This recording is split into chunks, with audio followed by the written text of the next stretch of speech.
Hi guys, my name is Vaishnavi. In this video, I'll be talking about the structure of the tooth.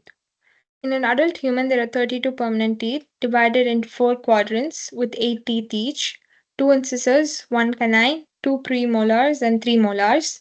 Each tooth has a crown exposed above the gingiva, constricted neck at the gum, and one or more roots below the gingiva that hold the teeth in the alveoli bone sockets. The crown is covered by extremely hard enamel and the roots by a bone like tissue called cementum. These two covering meet at the neck of the tooth. The inner bulk of the tooth, composed of calcified material dentin, um, which surrounds a soft connective tissue filled space known as pulp cavity, which narrows in the roots as the root canals, and at its apical end is a foramen called apical foramen for entrance of the pulp cavity's blood vessels, lymphatics, and nerves. Enamel, it's the hardest component of the human body, consists of 98% inorganic hydroxyapatite, and the rest organic material include two unique proteins, amylogenin and enamelin, but no collagen. In developing teeth enamel, matrix is secreted by a layer of cells called amyloblast.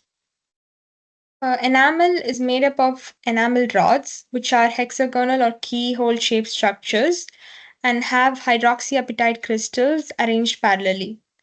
And the interrod and enamel is present between two rods. Enamel striations, there are two types: lines of Retzius, which shows rhythmic growth, and lines of Hunter Schrenger, which shows different orientation of the course of rods. Dentin, it's it's a calcified tissue consisting of 70% calcium hydroxyapatite. The organic matrix contain type 1 collagen fibers and glycosaminoglycans secreted by odontoblasts. They are tall cells that line the tooth's internal pulp cavity. Odontoblasts send odontoblast processes, or it's also called as Tome's fiber, within dentinal tubules, which penetrate the full thickness of the dentin. Granular layer of tomes are present beneath the cementum, specifically at the dentin cementum junction, and it is hypomineralized.